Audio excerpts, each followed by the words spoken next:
Paloba lisusué, il me dit, cache-toi, Bomanae.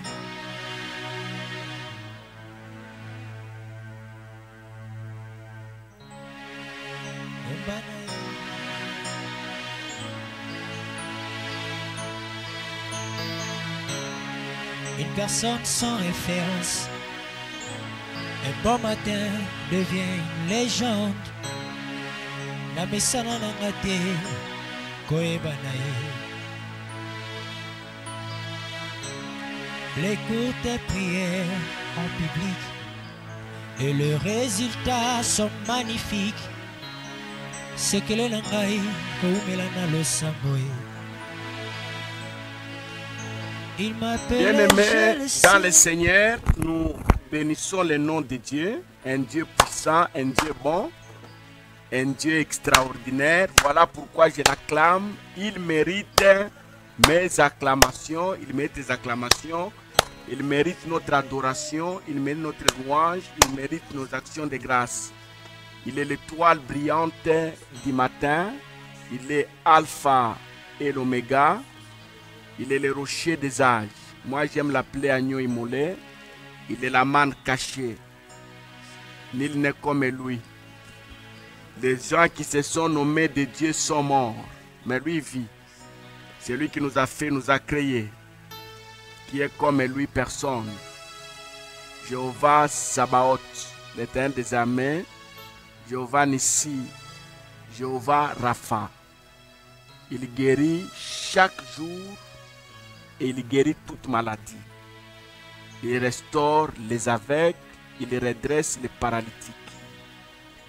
Le problème avec lui, il faut le croiser. Tant que vous ne l'avez pas encore croisé, c'est difficile de le témoigner. Dans la Bible, je connais 3 personnes qui l'ont croisé. Il y en a beaucoup, mais dans cette émission, je vous présente 3. Le premier, c'est Baratimé, fils de Timée. Il a croisé. Le problème, c'est de les croiser, de les rencontrer. Quand vous les rencontrez, l'histoire de votre vie change. Mais il faut avoir le désir de les rencontrer. Je ne veux pas que vous les rencontrez par hasard.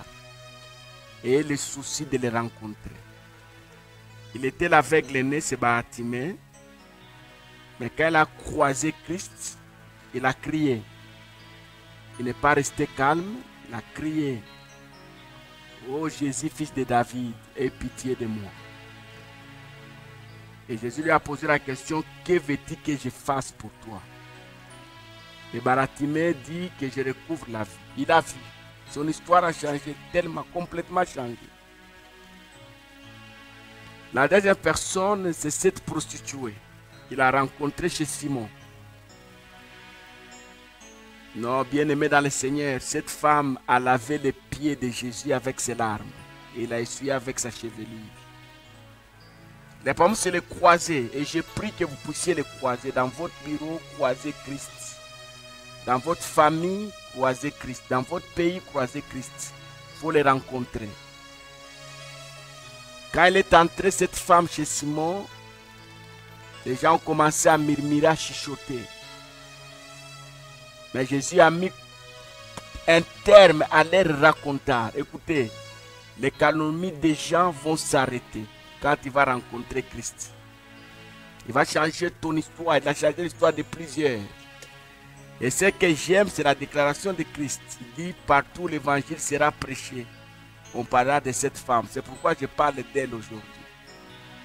Que Dieu soit loué. La troisième personne, c'est cette femme-là qui a coulé pendant 12 ans. Et ce que j'aime dans cette histoire, c'est qu'elle a rencontré plusieurs médecins. Il y a des gens que nous rencontrons, soit c'est pour renforcer nos problèmes, soit c'est pour nous compliquer davantage. Mais quand vous rencontrez Christ, l'histoire change. La femme-là, elle a vu tous les médecins, les spécialistes, les généralistes. Je crois qu'elle a vu même les tradis praticiens. Mais aucun n'avait une solution à donner. Le Dieu que moi je prêche, c'est un Dieu qui a une solution à te donner. Quelqu'un peut dire Amen. Là où c'est compliqué, lui vient rendre des choses faciles. Il facilite les choses. Je l'appelle Yahweh Shammah, El Shaddai. Emmanuel au milieu de son peuple. La domination et l'autorité reposent sur ses épaules. Voilà pourquoi je prie de la même manière qu'il a arrêté le sang dans cette femme qui coulait pendant 12 ans, qu'il arrête le chagrin dans ta vie, qu'il essuie tes larmes. S'il y a un ivrogne, un prostitué, un bandit, un aîné qui m'écoute pendant ce temps, je prie que Dieu transforme sa vie. Au nom de Jésus. Reçois la nouvelle identité. S'il y a un sorcier, s'il y a un pauvre, une femme au mariage qui ne sait pas mettre au monde, quelqu'un qui a l'âge de se marier mais elle traîne encore chez ses parents, je prie au nom de Jésus que le Dieu de la clé descende et ouvre une porte pour ta vie. Je voulais parler et prier pour ceux qui connaissent la sécheresse dans leur vie. Ils ont tenté plusieurs fois, ça n'a rien donné, ça n'a rien produit. Je prie au nom de Jésus que le Dieu qui a donné la vision à Bartimée vous montre le chemin. Merci Père. Le Dieu qui a changé l'identité, l'image de la prostituée. Que ce Dieu-là change votre image. Je sais que les gens vous rabaissent. Les gens ne vous donnent pas la place que vous méritez. Mais je prie que Shakapanga, le Dieu de mon ministère, vienne faire quelque chose de bon dans votre vie. Voilà pourquoi je l'acclame. Voilà pourquoi je l'aime. J'aime le Seigneur. Je l'aime. Il est l'essentiel de ma vie. En dehors de lui, je ne suis rien. Nous sommes dans notre émission à l'heure du salut. Merci pour vous qui nous suivez sur YouTube.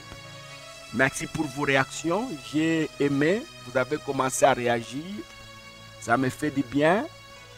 Il y a des gens qui se sont encore abonnés cette semaine. Mais je n'oublierai pas de vous demander de vous abonner.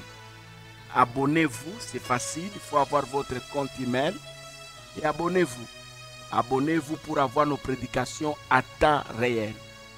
Je vous exhorte, je vous en supplie. Bien-aimé, toi qui m'écoutes maintenant là, toi qui es sur l'écran en train de suivre cette émission sur YouTube, ne quitte pas sans t'abonner. Abonne-toi. Abonne-toi et fais des commentaires.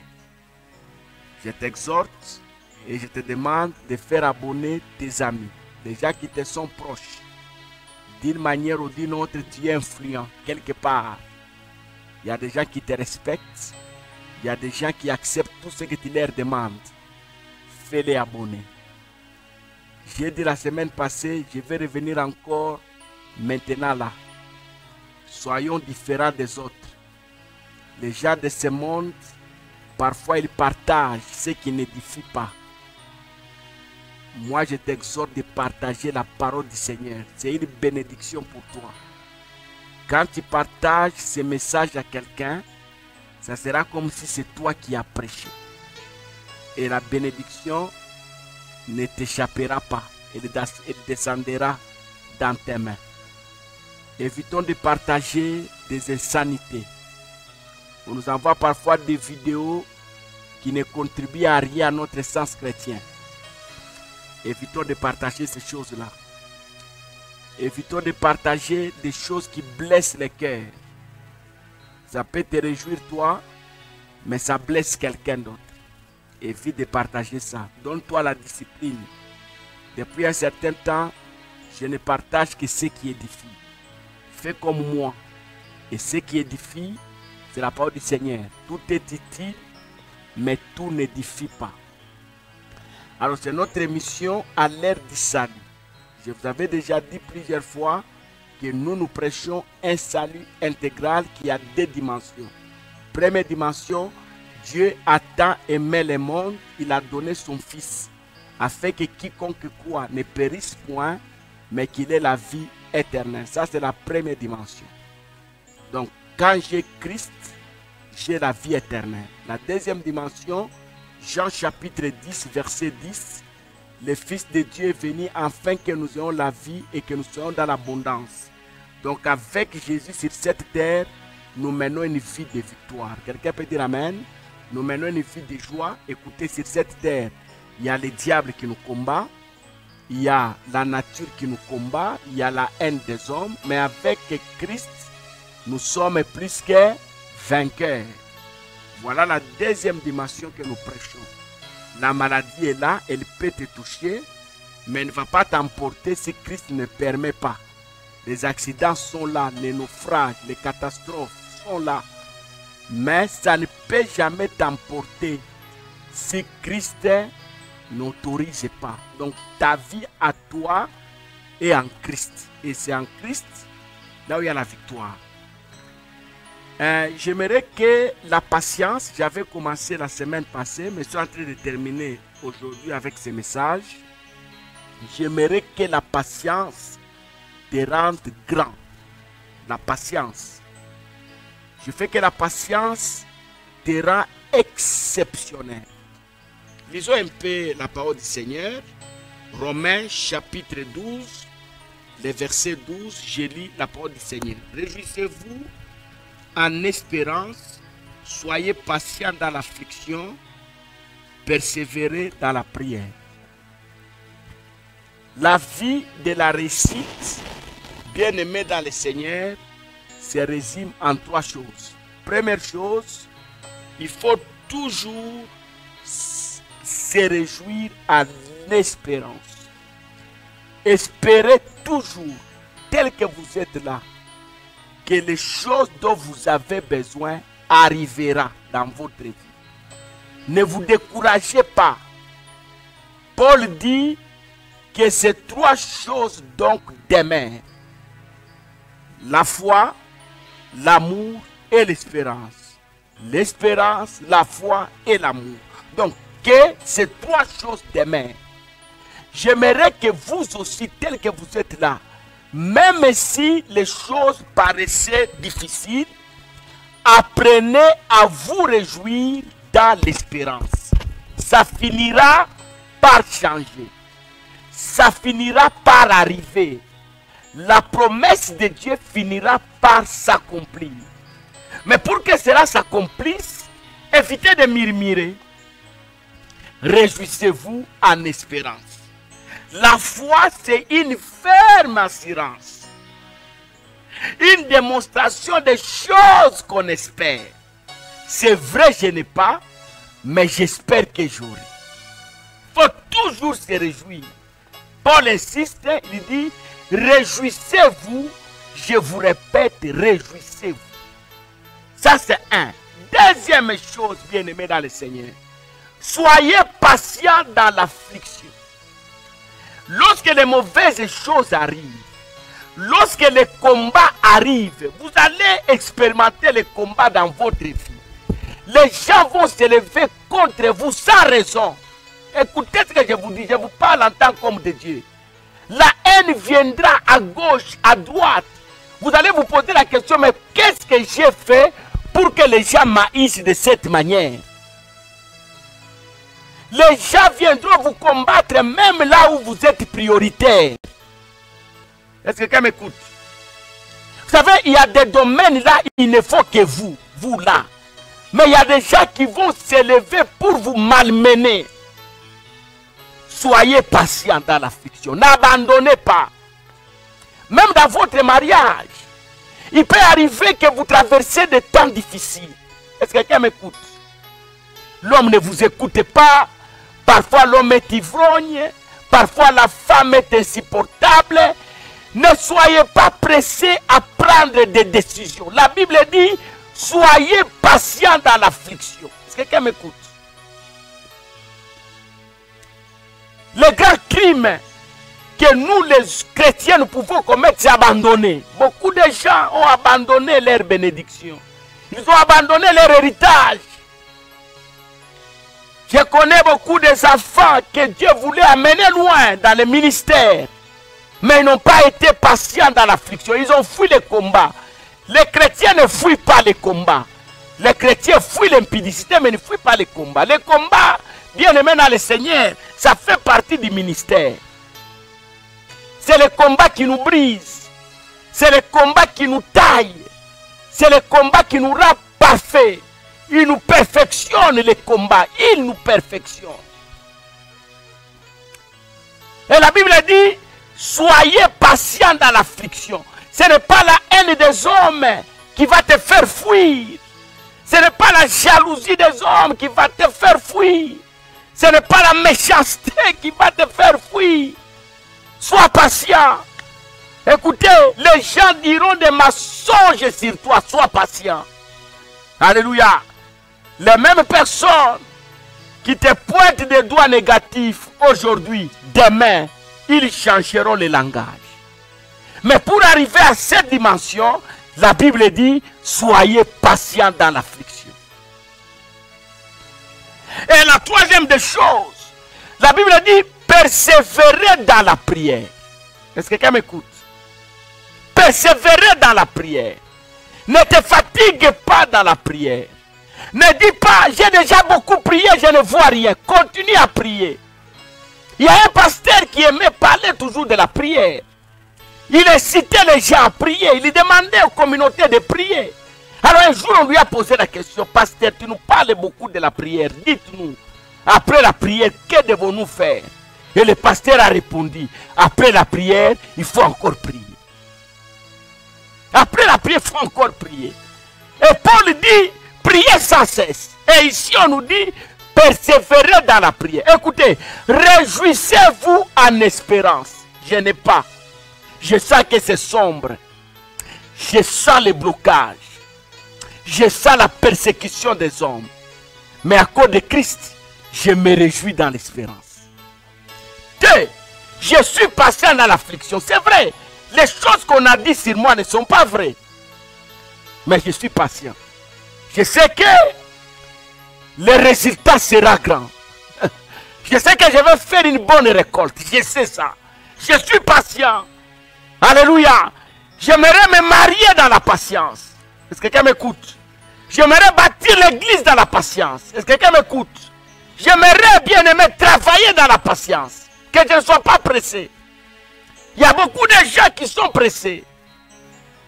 Dieu m'a appelé, mais j'attends son temps. Voilà la patience. Le ministère, ce n'est pas parler en langue. Hein? Le ministère, ce n'est pas avoir des visions. Le ministère, c'est autre chose. C'est un service, le ministère. C'est ça, le ministère, c'est un service. Et troisièmement, persévérer dans la prière. Maintenant, écoutez. Pourquoi j'aimerais te parler de la patience? Je te parle de la patience pour 3 raisons. La première raison, pour que tu évites de faire de mauvais choix. Quelqu'un peut m'écouter et dire amen. Quand on n'est pas patient, on opère toujours les mauvais choix. Et après, on commence à pleurer. Qu'est-ce qu'on dit après? Si je le savais. Si je le savais. Le diable m'a trompé. Non. Le problème, ce n'est pas le diable. Le problème, tu n'as pas été patient pour opérer un choix. Est-ce que vous savez que le christianisme, c'est un choix? Quelqu'un peut dire amen? Est-ce que vous savez que servir Dieu, c'est un choix? C'est un choix. Alors, pour opérer un bon choix dans la vie, il faut être patient. C'est pourquoi je te parle de la patience. Deuxième raison, pourquoi je te parle de la patience? Je te parle de la patience pour prendre une bonne décision. Est-ce que quelqu'un m'écoute? Premièrement, opérer un bon choix. Et deuxièmement, prendre une bonne décision. Les hommes patients, ils prennent toujours de bonnes décisions. Tu ne peux pas devenir grand si tu ne sais pas prendre de bonnes décisions. Que Dieu soit loué. Et de bonnes décisions, nous les prenons qu'après avoir longtemps réfléchi.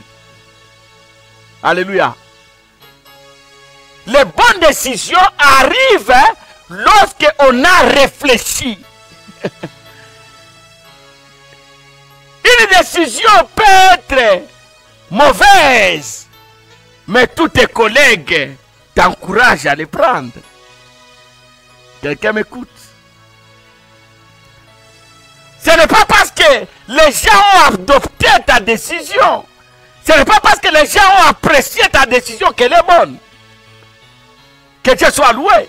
Alors pour prendre une décision dans ta vie, que ce soit dans la vie professionnelle, que dans la vie conjugale, dans la vie ministérielle, il faut être patient. Donc première raison, pour opérer un bon choix, il faut être patient. Deuxième raison, pour prendre une bonne décision, il faut être patient. Et troisième raison, alléluia, je te parle de la patience, parce que pour réussir dans la vie, il faut être patient. Que Dieu soit loué. Il faut être patient. Quelque chose peut être faible aujourd'hui, mais avec la patience demain, ça peut être fort. D'ailleurs, tout débit présente toujours une faiblesse. Et dans la Bible, on nous demande de ne pas bien aimer, prendre au sérieux, on nous empêche de négliger le temps de faible commencement. Dans la Bible, parce que les faibles commencements, les gens abandonnent. Que Dieu soit loué. Alléluia. Les gens abandonnent les faibles commencements. Mais ce qui est faible aujourd'hui, vous voyez tous les bâtiments, toutes les maisons que vous voyez aujourd'hui, quelle que soit la forme que ces maisons-là présentent, ça avait commencé avec une fondation. Que Dieu soit loué. Ça a commencé avec une fondation. Et la fondation ne commence jamais au sommet. La fondation commence toujours en bas. Voilà le message que je t'ai donné aujourd'hui. La patience va te rendre grand et va te donner la forme qui convient. Pourquoi la patience? 1. Pour opérer un bon choix. 2. Pour prendre la bonne décision. Et 3. Pour réussir dans ta vie. Que Dieu te bénisse, apôtre Marcel Momat, Église évangélique Man Caché, ministère de vie. Vous avez mes numéros de contact au bas de l'écran. Et je vous demande, bien aimé dans le Seigneur, de vous abonner et de vous faire abonner, de faire abonner les autres. Que Dieu vous bénisse et on se voit à tantôt.